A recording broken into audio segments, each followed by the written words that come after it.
Hi అండి, అందరికీ నమస్తే. వెల్కమ్ టు మై ఛానల్, మీ ఆంధ్ర అమ్మాయి అలేఖ్య. ఈరోజు వీడియోలో కొబ్బరి చట్నీ ఎలా చేసుకోవాలో చూపిస్తున్నాను. ఇది వచ్చేసి రైస్లోకి కానీ టిఫిన్స్లోకి కానీ చాలా బాగుంటుందండి. సింపుల్ ఇంగ్రీడియంట్స్తో చాలా ఈజీగా చేసేసుకోవచ్చు. దీనికోసం కొబ్బరికాయలో ఒక సగం తీసుకుంటున్నానండి. దీన్ని ముందుగానే ముక్కలుగా కోసేసుకుని వాష్ చేసేసుకుని పక్కన పెట్టేసుకుంటాను. ముక్కలు మరీ పెద్దగా కాకుండా ఇలా ఈ సైజులో చిన్నగా కట్ చేసి పెట్టుకుంటే సరిపోతుంది. నెక్స్ట్ దీనిలోకి ఒక 10 ఎండుమిరపకాయలు, కొంచెం చింతపండు తీసుకుంటున్నాను. ఒక 2 రెమ్మలు తీసుకుంటే సరిపోతుందండి. ఇప్పుడు స్టవ్ ఆన్ చేసేసుకుని దీనిలోకి ఒక చిన్న టేబుల్ స్పూన్ ఆయిల్ తీసుకోండి, ఎక్కువ అక్కర్లేదు.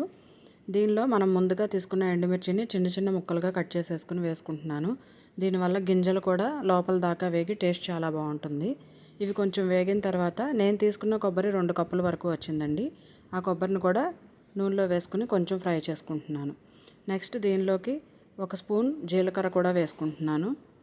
ఇవి మొత్తం ఫ్రై అయిన తర్వాత లాస్ట్లో మనం చింతపండు వేసుకుందామండి. చింతపండు ఎక్కువగా వేగక్కర్లేదు, కొంచెం వేడి తీసుకుంటే సరిపోతుంది. ఇప్పుడు ఇవన్నీ వేగిపోయిన తర్వాత స్టవ్ ఆఫ్ చేసేసుకుని కాసేపు వీటిని చల్లారి పెట్టుకుందాము.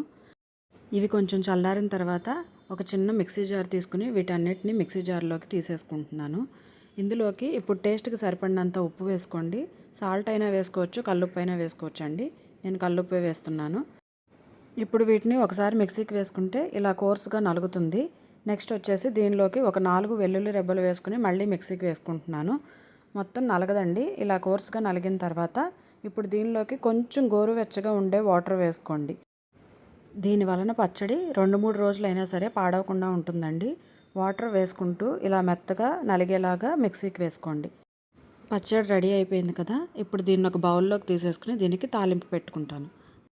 పోపు కోసం అదే కడాయి తీసుకుంటున్నాను. దీనిలోకి చిన్న స్పూన్ ఆయిల్, ఒక చిన్న ఎండుమిర్చి, తాలింపు దినుసులు, కరివేపాకు వేసుకుంటున్నాను. ఇంగువ కూడా వేసుకోండి, టేస్ట్ చాలా బాగుంటుంది. ఈ పచ్చడిలోకి మీరు కావాలంటే టమాటాను కూడా వేసుకోవచ్చండి.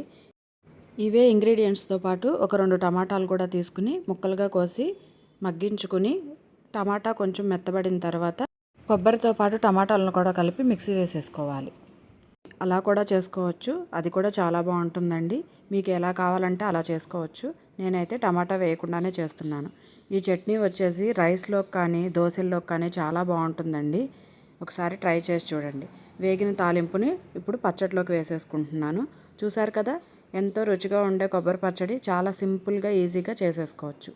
మీకు ఈ వీడియో నచ్చినట్లయితే నా ఛానల్ని సబ్స్క్రైబ్ చేసుకోండి, నా వీడియోని లైక్ చేయండి, షేర్ చేయండి. Thank you for watching. Bye bye.